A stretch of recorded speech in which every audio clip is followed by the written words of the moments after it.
From having a father who earned himself 5 Oscar nominations before ever stepping on a set, and directing their own films after years of proving critics wrong, here are the Hollywood Nepo babies who actually built something real. Starting with Maya Hawke. Maya Hawke was never going to walk into a room in Hollywood without people knowing exactly who her parents were. Her mother is Uma Thurman, who spent the 90s becoming one of the most recognizable faces in cinema, with Pulp Fiction and Kill Bill turning her into a genuine cultural icon.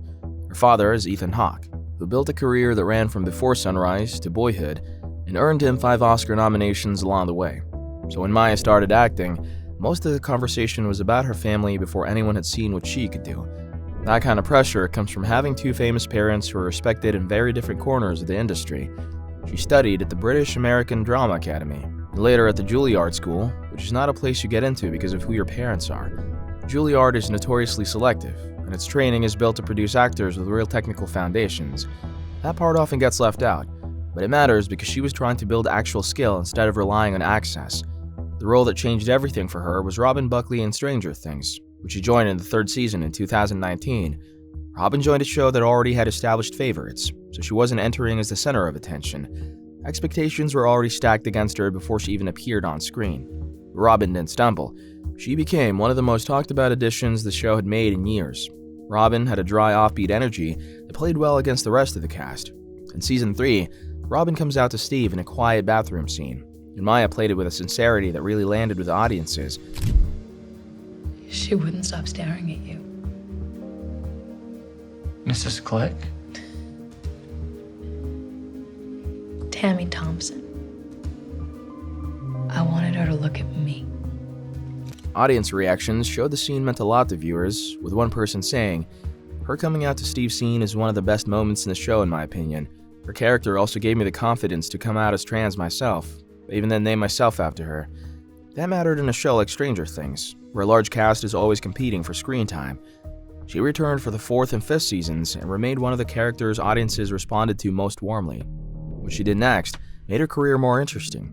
A lot of actors in her position, with that kind of sudden visibility and that kind of famous last name, would have moved toward the biggest platform available to them. Instead, she took a less obvious route by releasing music, a move that usually gets instant skepticism when it comes from someone with famous parents. Her first album, Blush, came out in 2020 and got a better response than many expected. The music was folky and introspective, produced with care, and the reviews it received were genuinely positive rather than politely dismissive. Her second album, Moss, came out in 2021 and deepened that critical reception. Publications that covered independent music took her seriously as an artist rather than treating her as a celebrity side project. The songwriting felt personal. The project seemed serious rather than like a celebrity side hobby. She has continued releasing music since then and has talked openly in interviews about how much it matters to her, not as a secondary thing to her acting career, but as something she considers equally central to what she wants to do. That kind of dual focus, pursued without either one being used to prop up the other, is harder to maintain than it looks. The Nepo baby criticism never fully went away, and she hasn't pretended that her background didn't open doors. In interviews, she has openly said she grew up with advantages most people never get. She also said growing up around sets gave her a head start. Wonderful friends from drama school and from New York theater and who didn't have the luxury to come from where I come from, and it is harder. Yeah. You have to work hard to earn people's respect and make sure that you show up on time and do a great job and are prepared every day, but everyone should do that anyway. She didn't try to rewrite the story of where she came from. What she did instead was keep working in ways that made the criticism harder to sustain. The Stranger Things role was not handed to her on the strength of her parents' name alone. The music career was not a vanity project propped up by industry connections. Both of them required her to actually show up and do the work. And by most critical accounts, she did.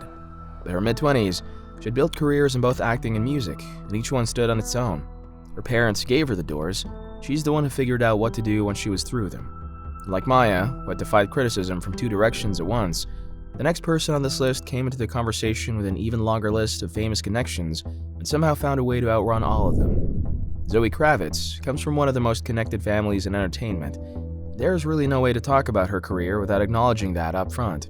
Her father is Lenny Kravitz, the rock musician who spent the 90s and early 2000s releasing multi-platinum albums and winning Grammy Awards in consecutive years, a record that still stands. Her mother is Lisa Bonet, who became a household name as Denise Huxtable in The Cosby Show.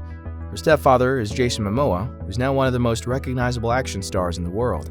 That combination of connections is genuinely unusual even by Hollywood standards. Most people who get the Nepo baby level have one famous parent. Her early career showed the access, but not yet the talent people were looking for. She appeared in X-Men First Class, and she had roles in Divergent and its sequels.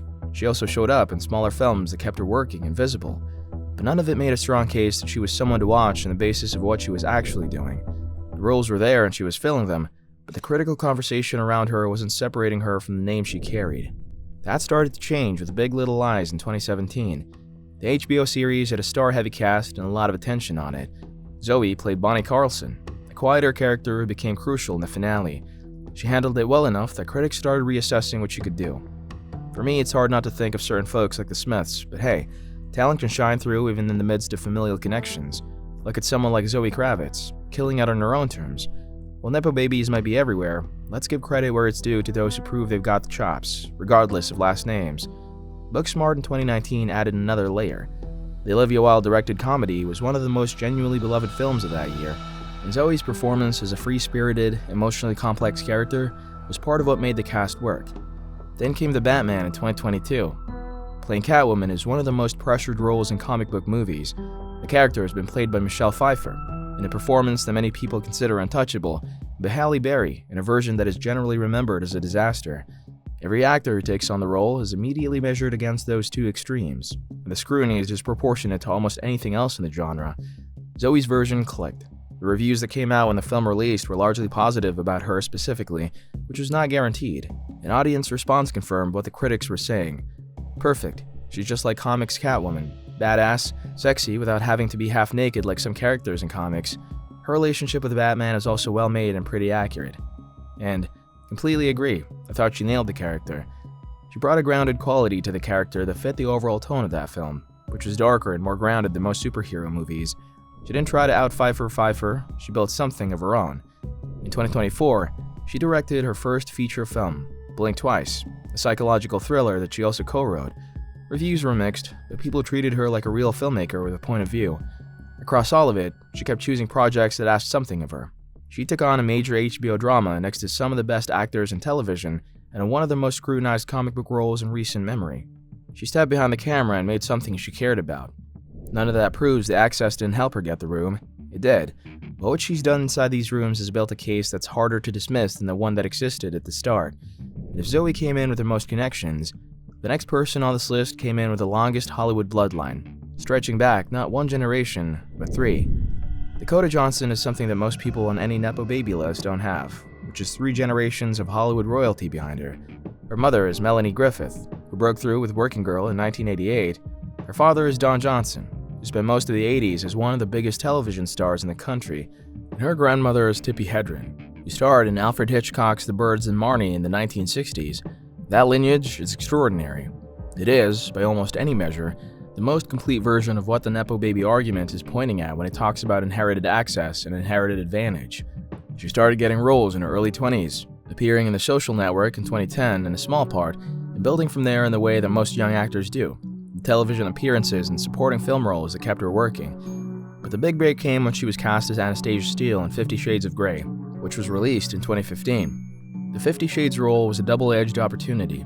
The books had more than 100 million copies sold worldwide, which meant the films were going to have enormous built-in audiences before a single frame was shot. But the source material was also critically dismissed, and the subject matter was inherently controversial. She made the films, all 3 of them, and the critical response to her specifically was often more generous than the response to the movies overall. Reviewers who found the films themselves poorly written frequently noted that she was doing real work with what she had been given, and that the performance was holding up better than the story around it. The acting skills of Dakota Johnson was on the perfectionist level. That is an unusual outcome for an actor in a giant franchise critics disliked. What she did after 50 Shades is what made her career interesting. She appeared in Luca Guadagnino's Suspiria in 2018, a horror film that was strange, serious, and completely uninterested in commercial appeal. It was the kind of project that franchise actors don't typically take, because the audience is small and the material is demanding. She was in it, and she was good in it. The Lost Daughter in 2021. Maggie Gyllenhaal's directorial debut gave her another moment that critics responded to. The film was a quiet and interior piece of work, based on an Elena Ferrante novel, and it required a specific kind of restraint and precision, and she brought both. Cha-Cha Real Smooth in 2022 added to what by that point was a coherent pattern. She had spent the years after 50 Shades building a filmography that had nothing to do with playing it safe. The art house credibility she accumulated across those years was deliberate. Madame Web came out in February 2024 and was by any measure a disaster. The film received some of the worst reviews of any superhero movie in recent memory, and it bombed at the box office in ways that were hard to ignore. It was the kind of flop that can seriously damage momentum. But Dakota Johnson walked away from Madame Web largely unscathed in terms of how audiences and critics perceived her specifically. Much of the backlash focused on the production rather than on her, which is a specific kind of goodwill that you don't accumulate by accident. It comes from years of making choices that signal seriousness, from building a track record that gives people a reason to separate the actor from the material when the material is the problem. That's what those years actually built, not just good performances, but a reputation for caring about work even when nobody was requiring her to. Nobody inheriting the access she had was obligated to make Suspiria. She made it anyway. 3 generations of Hollywood behind her, and she spent most of her career making choices that looked like she was trying to earn something on her own terms. Whether she has fully succeeded is still an open question, but the effort has been clear for years. While Dakota built her credibility one quiet art house film at a time, the next person on this list took a completely different route, building one of the most consistent mainstream comedy careers in Hollywood history before pivoting into some of the most respected prestige television of the last decade. Ben Stiller grew up on sets, and in his case, that was literally true. His parents were Jerry Stiller and Ann Mira, both established entertainers, so the business was part of everyday life from childhood. Jerry Stiller built his career in stand-up comedy, including a long partnership with Ann Mira as the duo Stiller and Mira, and later became one of the most recognizable character actors in television, with runs in Seinfeld and The King of Queens. That introduced him to an entirely new generation of audiences. Ann Mira was an actress and comedian who worked steadily across television, film, and theater for decades. The access Ben Stiller had growing up wasn't just about knowing famous people. It was about being immersed in the actual daily reality of how the entertainment industry worked and knowing what the difference looked like between someone who understood structure and someone who was just being funny. He absorbed all of that before he ever tried to make anything for himself. He was in his early 20s when he started making short films and comedy pieces that were sharp enough to show he had more than just a family name behind him. He made a short that aired on Saturday Night Live in 1987. Oh, honey, I put your mail over there on the table. What's that supposed to mean? Look, Mom, I'm sorry that I have to get my mail out of the same mailbox as you and Dad. Okay, I'm 30 years old. Don't you think I want my own mailbox? Huh? And the response to God was positive enough that it led to an opportunity to develop his own show. Ben's performance was really good. The Ben Stiller Show ran on Fox in 1992 and 1993. And though it was canceled after one season due to low ratings, it won the Emmy Award for Outstanding Writing in a Variety or Music program. A canceled show winning an Emmy for writing is rare, and it says a lot about the quality of what he was making. The film career that followed is one of the most consistent runs in American comedy over the last 30 years. Then came a long run of hits: Reality Bites, There's Something About Mary, Meet the Parents, Zoolander, and Night at the Museum. There's Something About Mary in 1998 became the third highest grossing film of 1998, and turned him into a genuine box office draw rather than just a critically appreciated comedian. Meet the Parents in 2000 reinforced that, earning hundreds of millions of dollars worldwide and launching a franchise that ran for years. Zoolander in 2001, which he directed and starred in, became a cultural touchstone that people are still quoting more than 2 decades later. Night at the Museum 2006 showed that he could anchor a family comedy at the scale of major studio blockbuster and pull it off. That run mattered because it was both successful and consistent. A lot of comedy careers have 1 or 2 breakout moments and then fade or shift into smaller territory. Stiller had a decade-plus stretch where nearly everything he attached himself to connected with audiences, and the variety within that stretch, from the romantic comedy of There's Something About Mary, to the absurdist world-building of Zoolander, to the broad family entertainment of Night at the Museum, showed that he wasn't locked into a single mode. He also appeared in The Royal Tenenbaums in 2001, directed by Wes Anderson, which placed him in a completely different kind of film and demonstrated that he could operate in an indie, character-driven context, as well as a mainstream one. The performance he gave there, as a deeply wounded and emotionally blocked former tennis prodigy, was quieter and more restrained than anything in his comedy work, and it worked. Then a second act arrived, and it turned out to be more critically respected than the first one. He directed Escape at Dannemora in 2018, a limited series for Showtime based on the real-life story of a prison break in upstate New York. The series was methodical and precise, built on atmosphere and performance rather than plot mechanics, and it received widespread critical acclaim. Patricia Arquette won a Golden Globe for her performance in it, while Stiller won the DGA Award for Best Director of a Limited Series. It was a major departure from his usual image, and it worked. Then came Severance, the Apple TV Plus series he executive produced and directed multiple episodes of, which premiered in 2022 and became one of the most discussed and acclaimed television series of recent years. The show's eerie style and slow-building tension showed a level of control many people did not expect from Stiller. Severance scores 27 nominations for HIT's second season, including Outstanding Drama Series and 9 performance category nominations. Stiller was central to that, not as a performer, but as the creative force shaping what the show looked like and felt like. The Nepo baby conversation around him tends to be quieter than it is around some of the others in this list, partly because his career is long enough and varied enough that the origin story has faded behind the body of work. But he grew up in the industry, had parents who were beloved and well-connected, and he had access that most people trying to break into comedy and film simply don't have. The difference is what he built with it, which is a career with 2 genuinely distinct and genuinely respected chapters, the rare kind of arc where the second act is more impressive than the first. Ben Stiller spent decades in the spotlight, making noise in the biggest rooms in Hollywood. Meanwhile, the last person on this list took the opposite approach, spending years building something real while staying almost entirely out of the conversation about who her father was. Rashida Jones was born into one of the most powerful families in the history of American music, and she spent most of her career making sure that wasn't the first thing people knew about her. Her father was Quincy Jones, one of the most influential figures in modern music. He produced Michael Jackson's Thriller, which remains the best-selling album in history. He worked with Frank Sinatra, Ray Charles, and Aretha Franklin. He composed film scores, ran record labels, and shaped the sound of multiple genres across multiple decades. In any conversation about the most influential figures in the history of recorded music, his name comes up immediately and without much debate. Her mother is Peggy Lipton, who is a successful actress and model, best known for her role in the Mod Squad in the late 1960s and early 1970s, and later for Twin Peaks. The combination of the two of them meant that Rashida grew up surrounded by an extraordinary range of artists, musicians, actors, and industry figures, in a home where the entertainment world wasn't a distant aspiration but the daily environment. She graduated from Harvard University in 1997 with a degree in philosophy and religion, taking a different route before fully entering entertainment. A lot of people with her connections would have gone straight into the industry. She went to Harvard first. When she did start acting, she built her resume the slow way. She had small television roles in the late 90s and early 2000s, appearing in shows like Boston Public and The Office, the American version, where she played Karen Filippelli, a recurring character who became a genuine fan favorite, even though the show's central love story ultimately didn't involve her. The Office gave her visibility with a mainstream audience, but it was the kind of visibility that came from doing the work consistently well over time, rather than from a single breakout moment. Parks and Recreation is where that changed in a more significant way. She joined the show in the second season as Ann Perkins, Leslie Knope's best friend, and stayed with it through its entire run. Parks and Recreation became one of the most beloved workplace comedies in recent television history, and Ann was central to that ensemble for years. The show needed someone who could stay grounded while chaos happened around her. She was good at that. But the more interesting part of her story is what she was doing alongside the acting.